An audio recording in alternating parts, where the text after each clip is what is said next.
പിന്നെ അറിവ് പ്രകാരമാണ് ഈ മാനസ സരോവറിനെ കുറിച്ച് അറിഞ്ഞത്.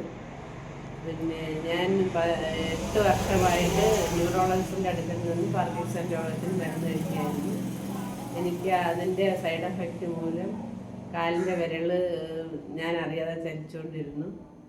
ഇവിടെ ചികിത്സയ്ക്ക് വന്നതിന് ശേഷം എനിക്ക് എൻ്റെ ശാരീരിക അസ്വസ്ഥതകളും പിന്നെ പെട്ടെന്ന് ചലിക്കാനുള്ള ശേഷിയൊക്കെ ഒരുപാട് തിരിച്ചു കിട്ടി.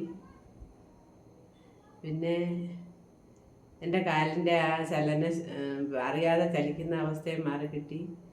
എനിക്ക് ഇപ്പോൾ വളരെ ആശ്വാസമുണ്ട്. എങ്ങനെയുണ്ടായിരുന്നു നമ്മൾ ഇവിടുത്തെ അറ്റ്മോസ്ഫിയർ? ഇവിടുത്തെ അറ്റ്മോസ്ഫിയറാണ് ഏറ്റവും എനിക്ക് ഇഷ്ടപ്പെട്ടത്. നമ്മുടെ കുടുംബാന്തരീക്ഷം പോലെയാണ്. ഇവിടെയുള്ള ജീവനക്കാരും ഡോക്ടറും നല്ല രീതിയിലാണ് പെരുമാറുന്നത്. വീട്ടിലെ അന്തരീക്ഷമായിരുന്നു ഇവിടെ കിട്ടിയത്. പിന്നെ ഇവിടുത്തെ പ്രകൃതി സൗന്ദര്യം അവർണ്ണനീയമാണ്.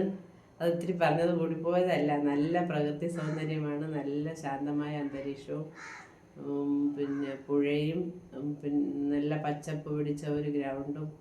രാവിലെ നടക്കാൻ പോകാനൊക്കെ നല്ല ഉഷാറായിട്ട് നടക്കാൻ പോകാൻ പറ്റും. വളരെ സന്തോഷമായിട്ടാണ് ഞാൻ ഇവിടെ നിന്ന് പോകുന്നത്. 28 ദിവസം ഒരു വലിയ കാലാവധിയായിട്ട് തോന്നിയ? 28 ദിവസം കുറഞ്ഞു പോയെന്നാണ് എനിക്ക് തോന്നുന്നത്. കുറച്ച് ദിവസം കൂടെ കിട്ടിയെങ്കിലും സന്തോഷമായിരുന്നു. അത്ര നല്ല അന്തരീക്ഷമായിരുന്നു. എനിക്കിപ്പം വളരെ ആശ്വാസമുണ്ട്. പിന്നെ ഇരുന്നിട്ട് എഴുന്നേൽക്കാനൊക്കെ വളരെ ബുദ്ധിമുട്ടായിരുന്നു. ഇപ്പം എഴുന്നേൽക്കുന്നതിന് യാതൊരു പ്രയാസവുമില്ല. എഴുന്നേറ്റ് പെട്ടെന്ന് നടക്കാനൊക്കെ പറ്റുന്നുണ്ട്. Thank you.